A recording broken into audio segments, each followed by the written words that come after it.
പ്രിയപ്പെട്ട പ്രേക്ഷകരെ, നമ്മൾ പോകുന്നത് എറണാകുളത്തേക്കാണ്. പരിയാത്തുകാവിലെ ആ കൊടിയൊഴിപ്പിക്കലിലേക്കാണ്. ഏറ്റവും പ്രധാനപ്പെട്ട കാര്യമെന്ന് പറയുന്നത് ശനിയാഴ്ച, അതായത് നാളെ ആ കൊടിയൊഴിപ്പിക്കൽ പൂർത്തിയാക്കണമെന്ന നിർദ്ദേശം കോടതി പോലീസിന് നൽകിയിരിക്കുകയാണ്.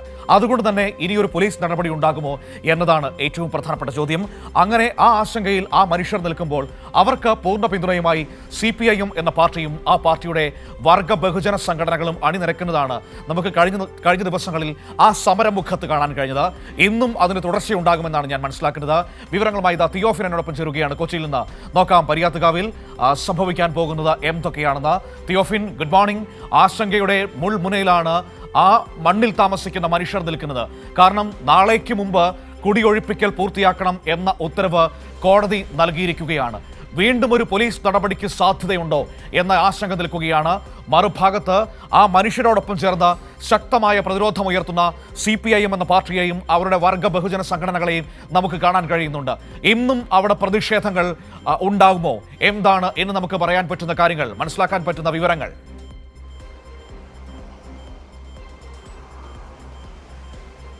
മനു, ഈ പാരിയത്തുകാവിലെ 8ഓളം കുടുംബങ്ങൾ അവർ വളരെ ഭീതിയിലാണ് ഇപ്പോൾ കഴിയുന്നത്. കാരണം ഈ കുടിയൊഴിപ്പിക്കലിൻ്റെ പേരിൽ 15 തവണയാണ് ഇപ്പോൾ ഈ അഭിഭാഷക കമ്മീഷൻ ഇവിടെ വന്നിട്ടുണ്ടായിരുന്നത്. ശക്തമായ പ്രതിഷേധത്തെ തുടർന്ന് മടങ്ങിപ്പോവുകയും ചെയ്തിരുന്നു. ഇതിൽ 14 തവണയും മറ്റ് പ്രശ്നങ്ങളൊന്നും ഉണ്ടായിരുന്നില്ല. പക്ഷേ കഴിഞ്ഞ തവണ വന്നപ്പോഴാണ് ഈ പ്രതിഷേധം ഉയർന്നതിനെതിരെ പോലീസിൻ്റെ നടപടി ഉണ്ടായത്. അത് UDF സർക്കാർ അധികാരത്തിലേറ്റ് ഉടനെ തന്നെയാണ് എന്നതുകൂടി നമ്മൾ എടുത്തു പറയേണ്ടതുണ്ട്. ഒരാഴ്ച പോലും UDF സർക്കാർ വന്നിട്ടില്ലെങ്കിൽ ഒരു മുഖ്യമന്ത്രിയൊക്കെ വന്നു കഴിഞ്ഞിട്ട് ആയിട്ടില്ല.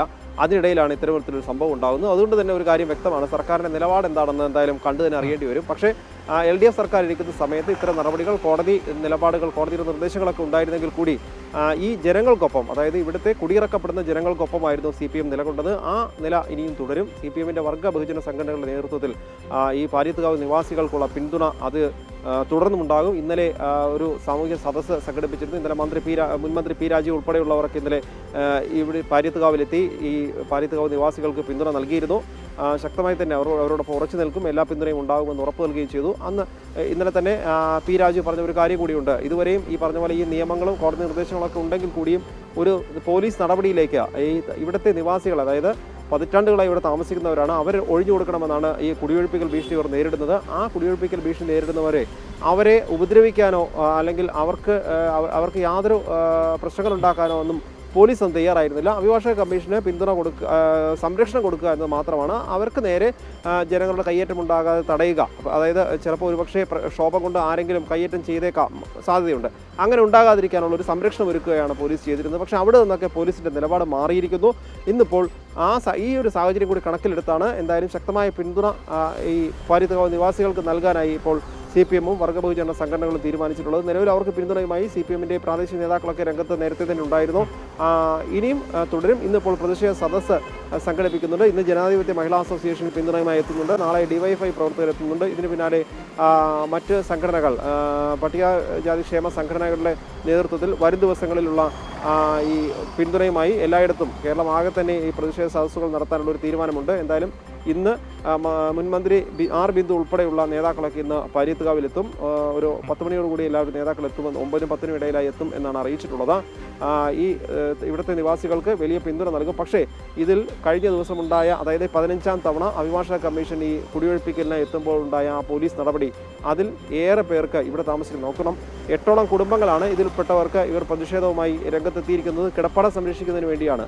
അവർക്ക് എവിടെ വീടൊരുക്കുമെന്നോ അല്ലെങ്കിൽ മറ്റൊരു സ്ഥലമുണ്ടാവുന്നോ നൽകാമെന്നോ ഒന്നും ഒരു വാഗ്ദാനമില്ല. കുടിയൊഴിപ്പിക്കുക എന്ന് മാത്രമാണ് ലക്ഷ്യം. അതിന്റെ പേരിൽ മാത്രമാണ് വരുന്നത്.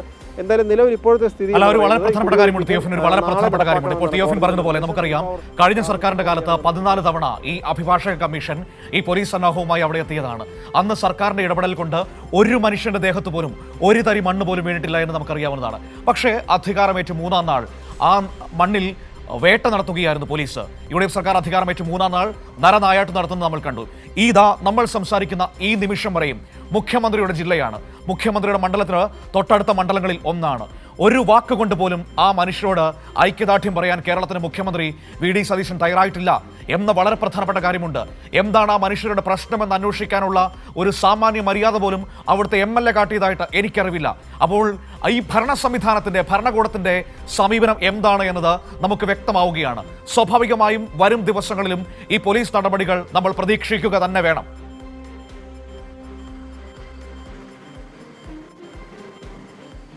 മനു തീർച്ചയായും അതായത് ഇപ്പോൾ മനു പറഞ്ഞ വിഷയത്തിലേക്ക് വന്ന ശേഷം ആ പോലീസ് നടപടിയുടെ കാര്യങ്ങളിലേക്ക് ഇനി വരാൻ പോകുന്ന കാര്യങ്ങളിലേക്ക് നമുക്ക് പോകാം.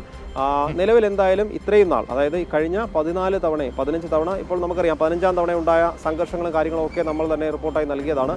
അതിന് മുൻപുള്ള 14 തവണ ഇവരെത്തുമ്പോൾ ഇവർക്ക് ഈ അതായത് കിടപ്പാടം നഷ്ടപ്പെടുന്നവരാണെന്ന് ഓർക്കണം. എവിടെ പോകുമെന്നറിയാതെ അതിൽ പ്രായമായവരുണ്ട്, രോഗബാധിതരുണ്ട്, കുട്ടികളുണ്ട്, ആശ്രയമില്ലാത്തവരുണ്ട്. ഇവർക്ക് വേണ്ടി സംരക്ഷണം ഒരുക്കാൻ നേരത്തെ തന്നെ ആദ്യം മുതൽ തന്നെ പ്രാദേശിക തലത്തിൽ CPM നേതാക്കളൊക്കെ രംഗത്തുണ്ടായിരുന്നു. ഈ CPM നേതാക്കൾക്കൊപ്പം ഒരുപാട് പൊതുപ്രവർത്തകരും ഇവർക്ക് പിന്തുണയുമായി ഉണ്ടായിരുന്നു. പക്ഷേ ഇതൊരു കോടതിയുടെ ഇടപെടലായതുകൊണ്ട് തന്നെ അവർക്ക് വേണ്ട സംരക്ഷണം ഒരുക്കുക, ബദൽ സംവിധാനം ഒരുക്കിയ ശേഷം നടപടി എന്ന രീതിയിലാണ് അവർക്ക് എല്ലാ പിന്തുണയുമായി പൊതുപ്രവർത്തകർക്ക് രംഗത്തുണ്ടായിരുന്നു. പക്ഷേ ആ സമയത്ത് ഇവർക്ക് നമ്മൾ ഈ പറഞ്ഞ UDF-ൻ്റെയോ അല്ലെങ്കിൽ കോൺഗ്രസിൻ്റെയോ ആരും ഉണ്ടായിരുന്നില്ല എന്നുള്ളത് കൂടി എടുത്തു പറയേണ്ടതാണ്. അതിനിടയിലാണ് ഇപ്പോൾ ഈ കുടിയൊഴിപ്പിക്കൽ നടപടി അത് ഒരു പക്ഷേ അത് മർദ്ദിച്ച് ഒഴിവാക്കുക എന്ന രീതിയിലേക്ക് കാര്യങ്ങൾ പോയിരിക്കുന്നത്. ഒരുപാട് പേർക്ക് കഴിഞ്ഞ ദിവസം ഉണ്ടായിരുന്ന പോലീസ് ഈ സംഘർഷത്തിനിടെ ശാരീരികമായി ബുദ്ധിമുട്ടുകളും പ്രയാസങ്ങളും പരിക്കുകളൊക്കെ ഏറ്റവരുണ്ട്. കുട്ടികൾ പേടിച്ച് വീടുകളിൽ ഒളിച്ചു. ഈ കുട്ടികളുടെ ഭീതി ഇപ്പോഴും മാറിയിട്ടില്ല എന്നതുകൂടി ഒരു യാഥാർത്ഥ്യമാണ്. മനു, നിലവിൽ ഈ കോടതി നിർദ്ദേശം, അതായത് പെരുമ്പാവൂർ കോടതിയുടെ നിർദ്ദേശം നാളെ ഈ ഒഴിപ്പിക്കൽ നടപടി നടത്തണം എന്നാണ്.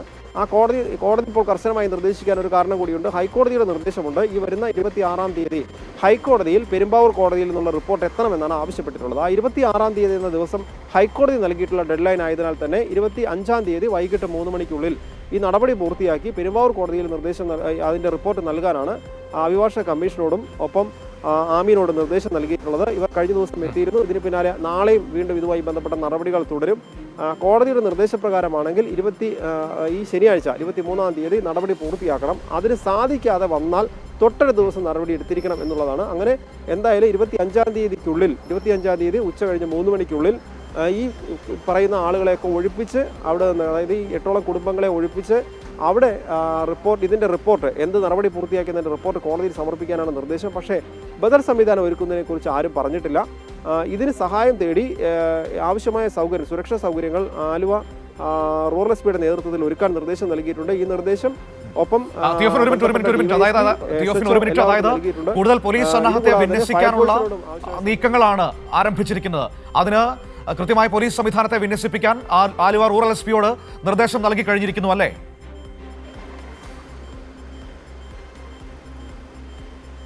മനു, തീർച്ചയായും അതുതന്നെയാണ്. അതായത് ഇവർക്ക് ഈ നടപടി പൂർത്തിയാക്കാൻ, നടപടിയെടുത്ത് ഈ ആളുകളെ ഇവിടുത്തെ അതായത് പതിറ്റാണ്ടുകളായി ഇവിടെ താമസിക്കുന്നവരെ ഇവിടെ നിന്ന് വീടുകളിൽ നിന്ന് പുറത്തിറക്കി ആ സ്ഥലം അതായത് ഏറ്റെടുക്കൽ നടപടി, അത് പുറത്താക്കലാണ്, ഒഴിപ്പിക്കലാണ് നടപടി. ആ ഒഴിപ്പിക്കൽ നടപടി പൂർത്തിയാക്കുക. അതിന് സംഘർഷം ഉണ്ടാകാതിരിക്കാനോ മറ്റ് തടസ്സങ്ങളൊന്നും വരാതിരിക്കാനായി പോലീസിനോട് ആവശ്യമായ എല്ലാ സന്നാഹങ്ങളും ഒരുക്കാനാണ് നിർദ്ദേശം. അങ്ങനെയാണെങ്കിൽ സംഘർഷങ്ങൾ ഉണ്ടാകാനുള്ള സാധ്യത തന്നെയാണ് നമുക്ക് വ്യക്തമാകുന്നത്. എന്തായാലും ഈ പറഞ്ഞ പതിറ്റാണ്ടുകളായി താമസിക്കുന്നവരെ അവരുടെ കിടപ്പാടം ഒഴിവാക്കി അവിടെ നിന്ന് പുറത്തിറക്കി വിടാനാണ് നീക്കം. അതിനുള്ള നിർദ്ദേശമാണ് കോടതി ഉൾപ്പെടെ നൽകിയിരിക്കുന്നത്. മനു.